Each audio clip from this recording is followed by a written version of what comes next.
Estimado, muy buenas noches. Mi nombre es Jaime Luna. Soy uno de los ponentes del programa de especialización en seguridad y salud en el trabajo orientados al sector construcción. En esta ocasión tengo la oportunidad de dar una presentación del temario. Es parte de la presentación del temario porque no me va a abarcar el tiempo necesario para explicar todo el contenido del programa, pero voy a dar una pequeña antesala. Somos varios ponentes para esta especialización. Así que voy a empezar dando, digamos, una introducción al contenido de este programa, bueno, que empieza desde la introducción de la Ley de Seguridad y Salud en el Trabajo y termina por la implementación de un plan de prevención frente a la propagación del COVID. Hay mucha información, información muy importante, como la correcta identificación de peligros, evaluación de riesgos, los métodos nacionales, los métodos internacionales, los métodos binarios, ¿no? El método de William T. Fine, por ejemplo, ¿no? Un método del año 71 que utiliza tres variables para la identificación de peligros, evaluación de riesgos y determinación de controles, ¿no? En el punto de investigación de accidente tenemos algunos métodos, por ejemplo, el método de Ishikawa, el método del modelo de causalidad de Frank Beer también, conocido también, digamos, como el efecto dominó, ¿no? El efecto dominó, pero se le acuña esta metodología a Frank Beer, pero originalmente fue, digamos, estipulada por Hembridge, ¿no? Del año 31, ¿no? Así que hoy día voy a dar una introducción al temario. El programa consta de doce cursos muy completos, muy didácticos, de aplicación práctica, y nos va a enseñar a conocer el sistema de gestión de seguridad y salud en el trabajo de un proyecto, de una empresa, organización o institución, ¿no? Bueno, vayamos punto por punto. El objetivo del curso, como lo mencioné, es, bueno, que el alumno entienda, aprenda lo que es un sistema de gestión de seguridad y salud en el trabajo, ¿no? Cómo funciona este sistema, por qué el sistema se desvía, bueno, por algunos actos y condiciones subestándares, ¿no? Cómo corregir, cómo revisar, cómo implementar, ¿no? Así que, conociendo los conceptos, por ejemplo, en el glosario de términos de la Ley de Seguridad y Salud en el Trabajo, podemos encontrar que el sistema de gestión de seguridad y salud en el trabajo es un conjunto de elementos organizados que buscan, objetan, crear una política y objetivos de seguridad y salud en el trabajo. Este sistema tiene mecanismos, tiene insumos, tiene herramientas para lograr sus objetivos. Sí, así es. Y todo esto relacionado con el concepto de responsabilidad social empresarial, ¿no? Ya que el empresario no solamente tiene una responsabilidad de imperativo legal, sino también una responsabilidad ético-moral, se le dice, ¿no? Para implementar un sistema de gestión de seguridad y salud en el trabajo para con sus trabajadores, ¿sí? Así que los objetivos o el objetivo de este programa es que el alumno entienda y conozca cuáles son los engranajes del sistema de gestión de seguridad y salud en el trabajo de una empresa o de una organización, ¿no? Para que entienda el sistema, vamos a explicar un poquito mejor lo que es el sistema de la mejora continua, o también conocido como el sistema de Edward Deming, ¿no?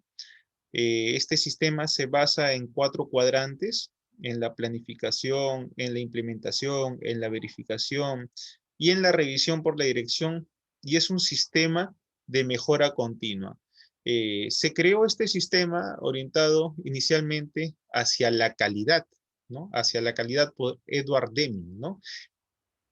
Pero al ser tan, digamos, un sistema tan exitosos, migró pues a la ISO 9000, a la ISO 14000, a la ISO y ahora a la ISO 45000, ¿no?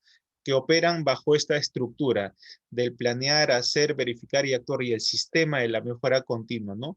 Primeramente, bueno, el sistema nos dice que lo primero que se debe hacer es la planificación del sistema. Una vez que el sistema esté planificado, se tiene que implementar lo que se planificó, ¿no? Y una vez que se implementó lo que se planificó, hay que verificar si el sistema camina a través, digamos, de las inspecciones, las auditorías. Y si el sistema tiene alguna desviación, aterrizamos en el cuarto cuadrante, ¿no? En la revisión por la dirección. Y esto, como les dije anteriormente, es un sistema de mejora continua, ¿no? Vamos a entender cómo funcionan estos cuadrantes y cómo aplicarlos en el sistema de gestión de seguridad y salud en el trabajo, ¿sí? En uno de los puntos de la especialización, toca hablar sobre la identificación de peligros, evaluación de riesgos y determinación de controles, la famosa I+C, ¿no? Existen más de 150 métodos para identificar peligros, evaluar riesgos y determinar controles. Sí, la normativa nacional nos pone como ejemplo 3 métodos para identificar peligros, evaluar riesgos y determinar controles bajo la resolución ministerial 050 del año 2013, ¿no? Yo, aparte de este método, voy a enseñar un método internacional también para conocer cómo utilizamos 3 variables para hallar la magnitud del riesgo y no un método binario como lo, digamos, estipula la normativa nacional. Que es importante conocerlo, muy importante, ¿sí? El valor del riesgo en el glosario de términos internacional nos dice que es la combinación de la probabilidad por la severidad, ¿no? Multiplicamos la probabilidad por la severidad y hallamos el valor del riesgo, pero en la normativa internacional utilizan la probabilidad o la variable de la consecuencia. Entonces multiplican o buscan 3 factores: la severidad, la probabilidad y la consecuencia para hallar la magnitud del riesgo. Así que estas metodologías van a ser explicadas en la ponencia, cómo hallar pues el nivel del riesgo, el valor del riesgo, qué cosa es el riesgo residual, qué es la jerarquía de controles, un tema importantísimo y es el corazón prácticamente del sistema de gestión de seguridad y salud en el trabajo, ¿no? La correcta identificación de los peligros, evaluación de riesgos y determinación de controles, la I+C, ¿no? La normativa nacional, por ejemplo, nos da esta matriz, ¿no? Esta matriz que nos ayuda a conocer la probabilidad, ¿no? Ya que el riesgo es, digamos, la multiplicación de la probabilidad por la severidad. Pero la probabilidad tiene, digamos, otra secuencia de eventos que necesitamos hallarlos y con una simple aplicación matemática podamos hallar matemáticamente el valor de la probabilidad. Y el valor de la probabilidad tiene que ser multiplicado por el valor de la severidad del evento o la consecuencia. Y estos datos o este producto nos dará el grado del riesgo, obviamente bajo una descripción cualitativa y también cuantitativa, ¿no? Así que este punto va a ser un punto muy interesante. Son más de 8 horas de ponencia de I+C y a la vez concluye con el mapa de riesgos, ¿no? El mapa de riesgos aterriza en los resultados de la I+C. Claro, porque el mapa de riesgos se podría decir que es la expresión gráfica de la evolución de los riesgos, ¿no? Así que parte del contenido, el temario está colgado ya en la plataforma virtual, es I+C y mapa de riesgos, ¿no? Un punto importante que se va a tocar es la jerarquía de controles. El origen de la jerarquía de controles viene también de una norma internacional, la OSA 18001, que ya prácticamente su vigencia termina en el año 2021, ¿no? Y entra a acatar la normativa internacional ISO 45001, ¿no?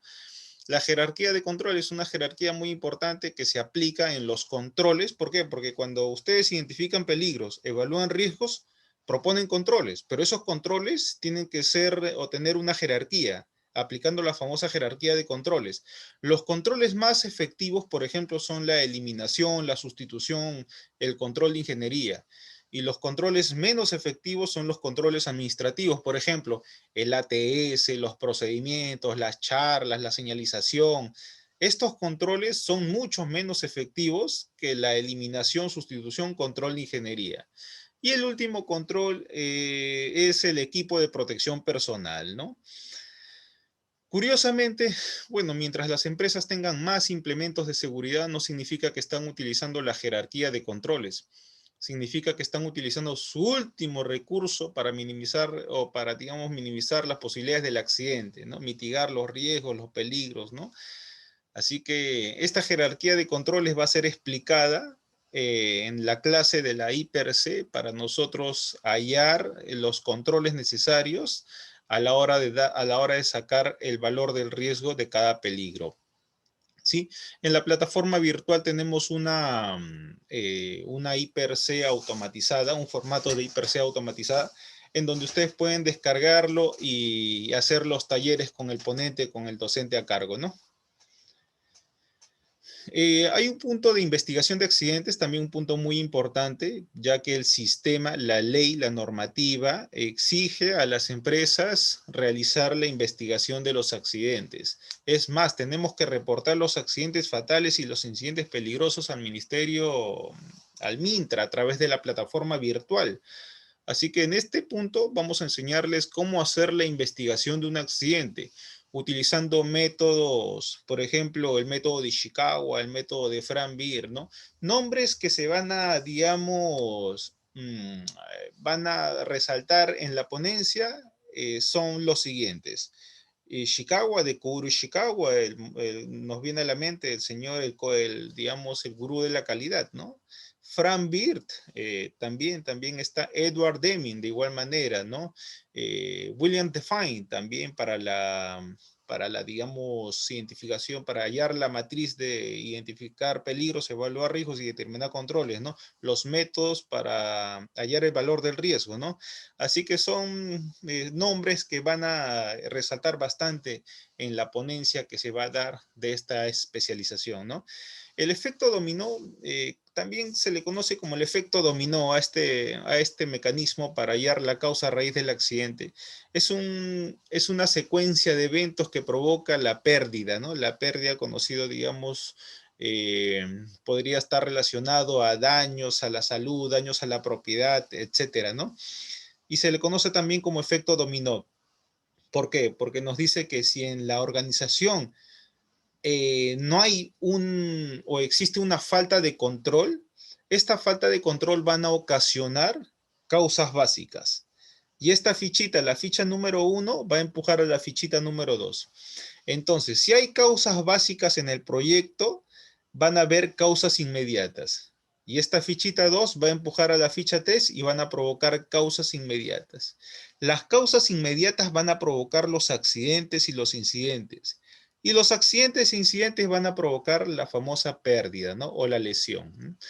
Entonces, bueno, dentro de este esquema existe pues toda una explicación. Por ejemplo, las causas básicas y las causas inmediatas están compuestas por los factores personales y factores de trabajo. El no sabe, no quiere, no puede. Y las causas inmediatas están compuestas por los actos y condiciones subestándares, ¿no? Así que hay toda una explicación de antemano antes de aterrizar en la investigación de los accidentes, aplicando este método, el efecto dominó o reacción en cadena, ¿no? Que es el efecto acumulativo producido cuando un acontecimiento origina una cadena de otros acontecimientos similares, ¿no?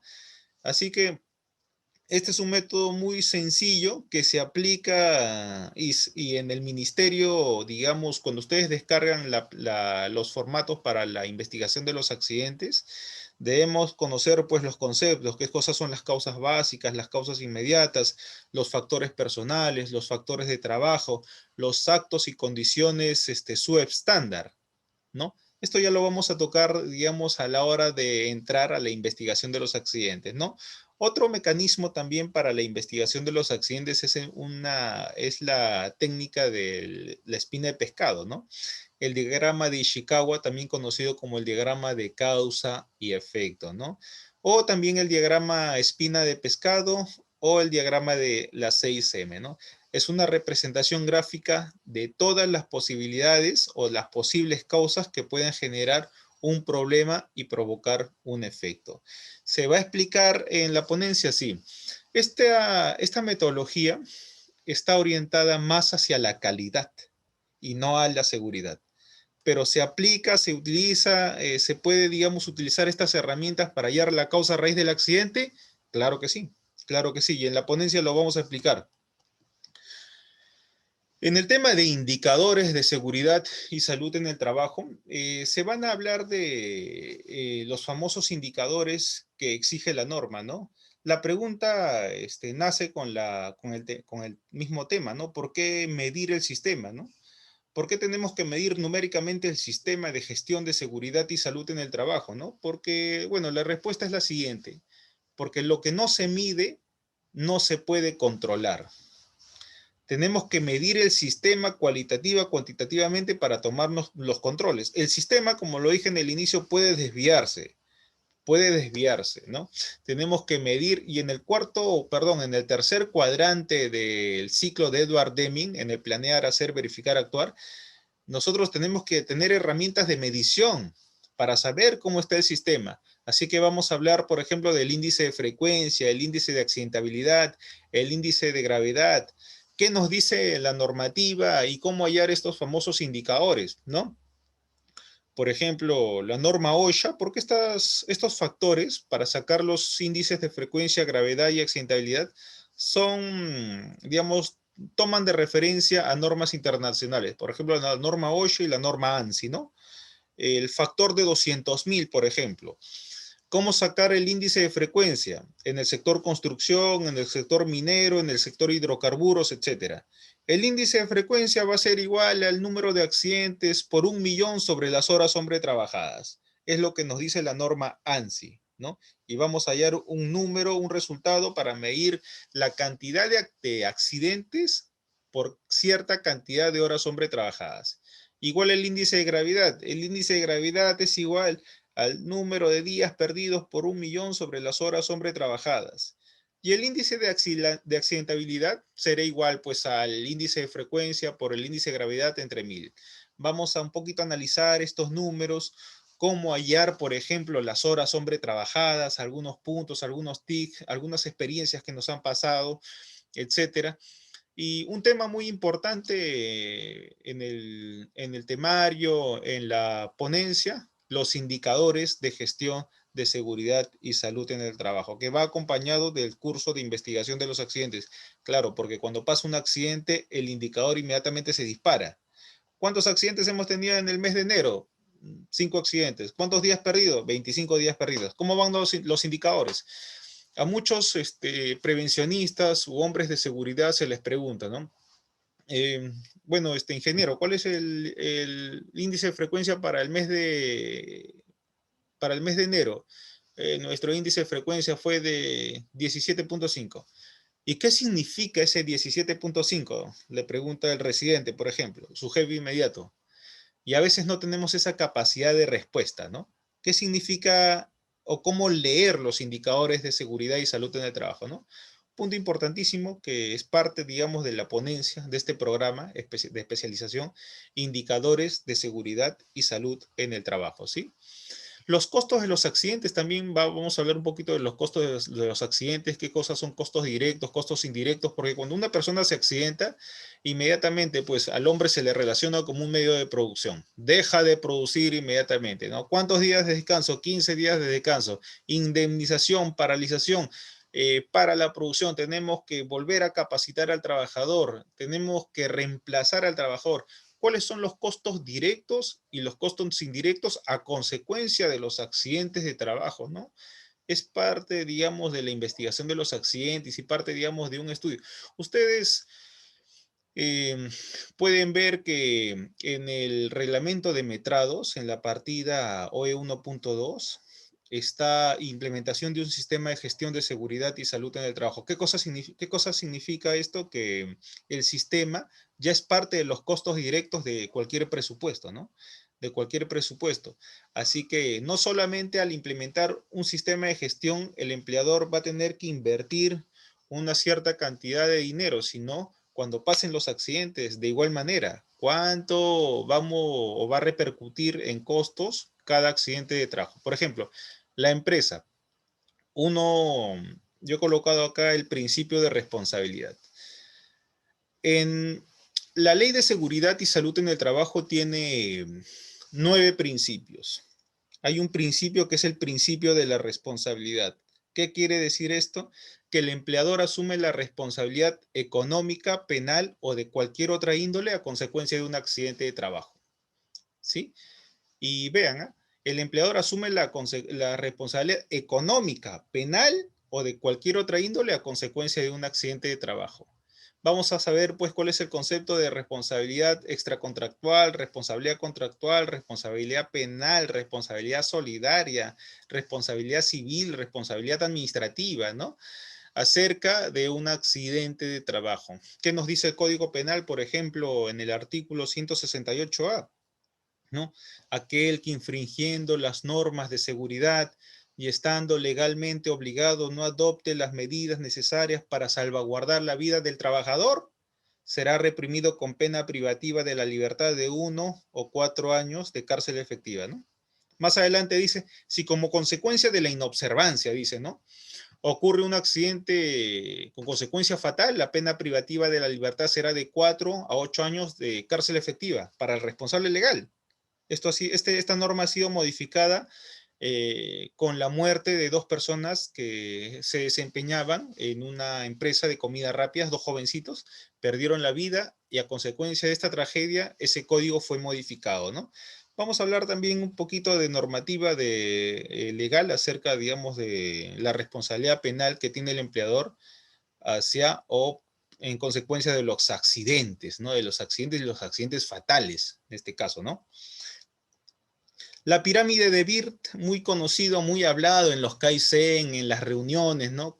¿Qué cosa dice la pirámide de Birt? ¿Qué cosas son los indicadores reactivos? ¿Qué cosas son los indicadores proactivos, no? ¿Por qué un accidente fatal, antes de que llegue ese accidente fatal, han tenido que pasar 600 cuasi accidentes, ¿no? Digamos, ¿no? Así que Birt es uno de los gurús orientados a la seguridad, como Edward Deming orientado a la calidad, ¿no?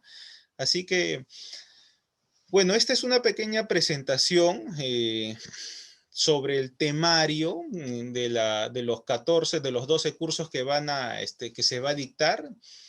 Así que, no, les doy la bienvenida a todos ustedes para que bueno, anoten, tomen las consultas del caso y se matriculen a esta gran ponencia. Yo voy a dictar algunos de estos cursos y algunos ponentes de gran trayectoria también lo harán. Hay un curso, por ejemplo, de primeros auxilios, rescate, evacuación, lucha contra incendios, actividades de alto riesgo, ¿no? Cómo formar una brigada, muy interesante el tema de la brigada, porque en todo sistema deben haber personas entrenadas. Claro, las personas se entrenan preventivamente, ¿no? Cuando el prevencionista, el ingeniero de seguridad, pero en muchos casos cuando llega el accidente el prevencionista se queda de repente helado, un poquito de repente se nubla con el tema del accidente, ¿no? Unos paramédicos van a dar esta charla, esta ponencia de primeros auxilios, qué cosa es una valoración primaria, una valoración secundaria, qué cosa es el contacto emocional, ¿no? Cuando pasa un accidente de trabajo, ¿no? Porque ahora ya es parte del protocolo el contacto emocional, porque cuando una persona se accidenta, inmediatamente la persona se asusta, ¿no? Tal vez esté pensando en su familia, papá, mamá, hijos. He estado yo en accidentes muy graves, caídas de ducto, caídas en altura, caídas de andamio, porque el sistema siempre por ahí puede de repente desviarse. Una empresa que me diga que nunca ha tenido accidentes, yo soy un poco dudoso de creer esta afirmación, porque de lo contrario, o significaría que la empresa ya ha encontrado un sistema infalible, ¿no? Un sistema infalible de seguridad y salud de trabajo que no lo he visto hasta el momento, ¿no? Actividades de alto riesgo también es parte de la ponencia de las actividades de alto riesgo, trabajos en altura, trabajos de excavación, trabajo de izaje de carga. Un muy bonito punto de los trabajos en altura, que lo ha desarrollado un ponente de gran trayectoria, cómo hallar la fuerza de impacto en una caída libre para calcular los famosos puntos de anclaje. Claro, los puntos de anclaje, la normativa G050 del Reglamento Nacional de Edificaciones nos dice que debe soportar 2.265 kilos, ¿no? O 5.000 libras, ¿no? Y que las líneas, las sogas deben ser de nylon 5 octavos o un cable de acero de media, ¿no? pero haciendo un cálculo matemático sencillo sabemos que el nylon soporta el verdadero nylon, más de 5.000 kilos. ¿Por qué la línea de vida tiene que soportar más que el punto de anclaje? El cable de acero de media soporta más de 9 toneladas, ¿no? Así que haciendo un cálculo sencillo podemos hallar cuánto debe resistir verdaderamente ese punto de anclaje, ¿no? Ese famoso punto de anclaje, haciendo un comparativo entre la norma nacional, la norma OSHA, la norma ANSI. Así que va a estar muy interesante el tema de trabajos de alto riesgo, ¿no? ¿Qué dice la normativa OSHA y qué dice la normativa nacional o la normativa G050 del Reglamento Nacional de Edificaciones? En el tema de excavación también, cómo hacer los apuntalamientos, entibamientos, tableestancados, ¿no? ¿Qué cosa es el síndrome del hombre atrapado o el síndrome del hombre atrapado, ¿no? ¿Y por qué las personas mueren de insuficiencia renal después de ser rescatados cuando han sufrido un aplastamiento en caso de derrumbes? Muy interesante. Y al final de la ponencia del curso de trabajos en altura, se va a hablar del efecto del arnés de seguridad. Claro, ¿qué cosa es el síndrome del arnés? ¿Y por qué la persona no puede estar suspendido más de 15 minutos con su arnés de seguridad? Claro, el trabajador cae a una determinada altura y queda con su arnés suspendido. Las correas empiezan a estrangular las arterias inferiores. Cuando el trabajador es liberado, esas arterias ya han creado toxinas. Y cuando es liberado esas toxinas, con ese torrente sanguíneo, viajan a una velocidad que le puede provocar un paro cardíaco fulminante, ¿no? ¿Cuáles son los primeros auxilios para la persona que ha quedado suspendida con su arnés de seguridad? Muy importante este punto. Y al final se va a hablar sobre el plan de prevención frente a la propagación del COVID. No cómo hacer un plan con los últimos lineamientos. Recuerden que la resolución ministerial 448 ha sido modificada y ahora impera la resolución ministerial 972, ¿no? Los nuevos lineamientos para la implementación del plan de prevención frente al COVID-19, ¿no? Vamos a, digamos, a tener un modelo de un plan de vigilancia frente a la propagación del COVID en la plataforma virtual de la empresa Flomat Group, así que pueden descargar todo ese material que es un material de soporte, un material de ayuda y un material que va a reforzar las ponencias, ¿sí? Va a reforzar bastante las ponencias, ¿no? Así que, bueno, esta es una pequeña introducción que les he dado acerca del programa. Espero verlos nuevamente en los temas que me han sido designados. Y bueno, conmigo será hasta la próxima oportunidad. Me despido, un abrazo a todos y feliz noche, ¿sí? Chao, chao.